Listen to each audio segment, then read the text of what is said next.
I don't get excited about too much professionally anymore, Duke, because I've been sitting on top of the mountain for that long, it doesn't matter. But tonight, when we're Richard Marsland Studios in South Melbourne getting ready for one of what is going to be one of the ripping final series, and I look around this room, I see the best in the business. The next 2.5 hours are going to fly. Gary Lyon, Jason Dunstall, Luke Darcy, all know what September's all about. Superstars, all of them, all Australians, the lot.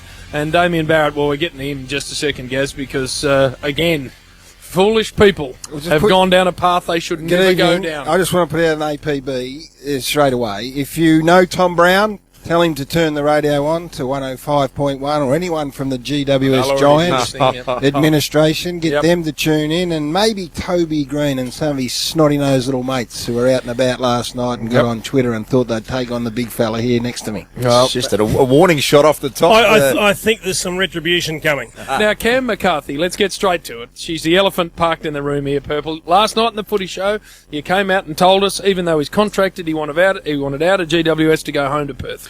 Yeah, and just stated it as fact, Jim, and did so on the back of quoting his manager, Colin Young, saying that was the case, that he told the club that he wanted to trade. We acknowledged the fact that there was a contract in place, as you said, for 2016 and 17. Went a step further and said the interest has come from Fremantle doctors. All fact. And for some reason, the football club, within 10 minutes, decided to put out a tweet denying that, and then, as other journos do and other medias tend to do, just let's go with the denial and not worry about the story itself. And we then get to today, and the club itself has confirmed that Cam McCarthy has sought a trade out of the club, and they've said that they're not going to do that. But that was the story. We weren't trying to make anything more than it. A very simple story. Someone within that organisation knew about the request that had been made by Cameron McCarthy's manager and hasn't A, passed it on to Leon Cameron, or B, passed it on to Gubby Allen, or have elected to lie about it. It's as simple as that, and that's a tin pot organisation. So what they do, and this is my issue here, I don't really care about GWS and who goes and who stays. My issue is this bloke, and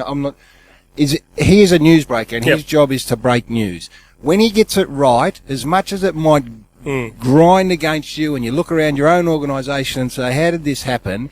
You don't come out and put out a denial 10 minutes later that is factually incorrect, because that makes you look like a joke. And then you get mugs piling in. Well, this interests me. And as Damo said, and me. And when you look, there'll be mugs on the tweet now who have a go at Damo. Well, I'm not too fussed about them, because the intelligent levels of some of those people are low to the point that they're not that. Well, that's a fact, though. They don't understand.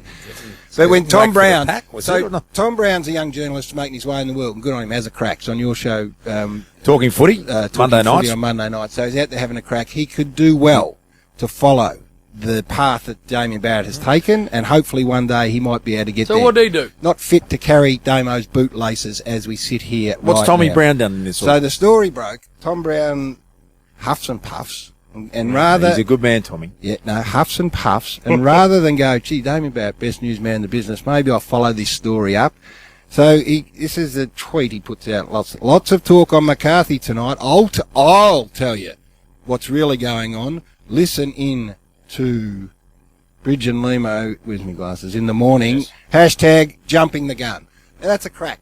That's a crack at a young kid having a crack at the most established. And this is what he had to say on his radio spot.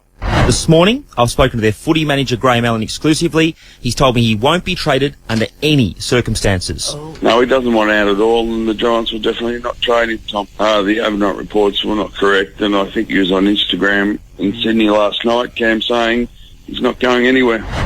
So what Tom's got to do now is go back to his source and take it up with him, because our man has delivered it definitively. He's huffed and puffed, and now his credibility gets called into question. So go back to your source, Tom, and double check rather than questioning the best in the business.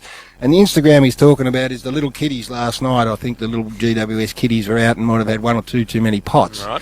Toby Green starts getting on the Twitter and tells Damo to piss off, because Damo broke a story about him as well, which you don't. That is true. A very similar thread that happened with the Brisbane Lion boys a couple of weeks ago. Attacked the man instead of acknowledging the story. So just ease up, boys. You haven't had a drink all year. You're on the drink right now, you little fellas. So just ease up. Maybe put your phone away. All right.